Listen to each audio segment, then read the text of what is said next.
Now, over the weekend, a fire tore through the 50th floor in Trump Tower. Now, these apparently are apartments that people rent for a lot of money.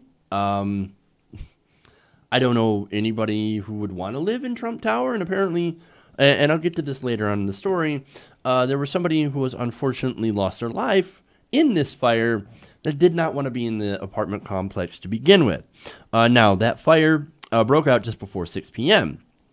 Now, according to the Washington Post, by the time firefighters arrived on the 50th floor of the building, they found the apartment was entirely on fire.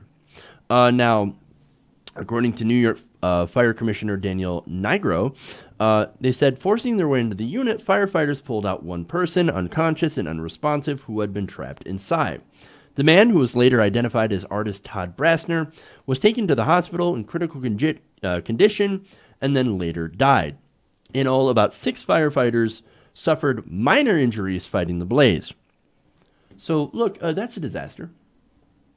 1 dead, 6 injured in the president's building. Again, President Trump owns this building. It's got his fucking name on it. Trump Tower. Trump Tower. So now, how's he going to respond? About as well as you would expect. He tweeted, "Fire at Trump Tower is out. Very confined, well-built building. Firemen and women did a great job. Thank you." Well, that's it? Yeah, that's it.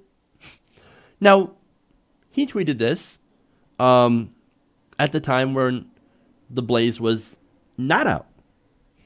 The fire was still not considered to be under control because of smoke conditions above the 50th floor, according to Daniel Nigro. It was brought under control shortly before 8 p.m. on Saturday, about an hour after Donald Trump's tweet, according to fire officials. Now, Nigro added that this was a very difficult fire. As you can imagine, the apartment is quite large. We are 50 stories up. The rest of the building had a considerable amount of smoke. But did Trump follow it up?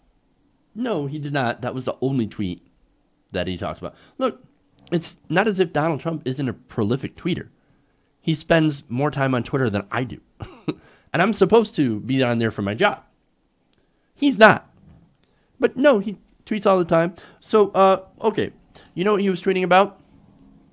Well, according to Jenna Johnson, who was paying attention, is a Twitter user, she said that President Trump's Twitter priorities this morning, number 1, this is on Sunday morning, the rigged FBI investigation into Hillary Clinton, Washington Post garbage story about his chief of staff, he and President Xi will always be friends despite trade tensions, and 4, the alleged chemical attack in Syria. Now look, it could be that he's just busy, being the president. But then again, if he has time to live tweet Fox and Friends, then he should at least acknowledge the human cost of the fire that happened in his own building. But you know what? There may be a bigger reason for that. And for that, I go to the New York Daily News.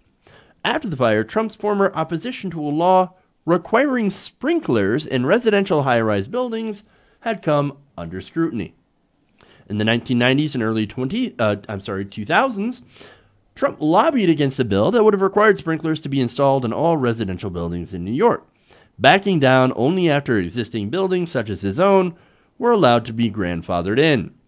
Oh no, whatever you do, don't make it so that I have to actually put sprinklers in my buildings. That's going to cost me money, even though I'm a billionaire. Supposed billionaire. Oh, that's weird. I wonder if he's not as rich as he claims to be.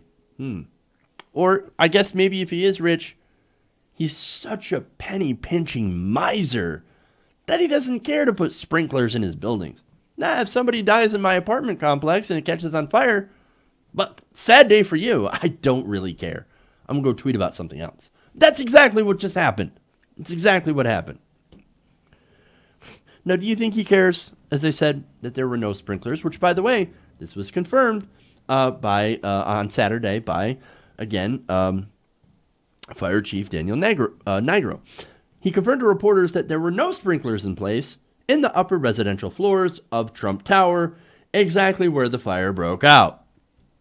Again, He does not care.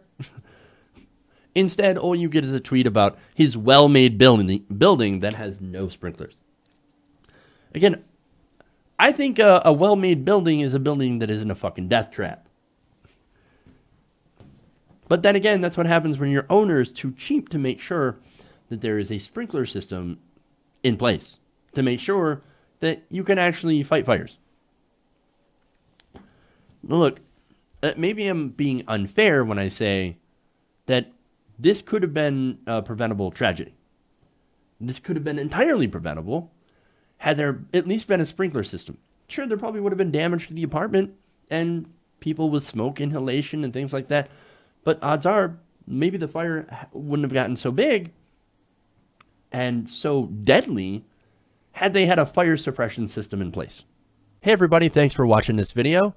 If you want to see more like this, please hit the subscribe button below. And if you want to support truly independent progressive media, please consider becoming a patron at patreon.com/TYTNation.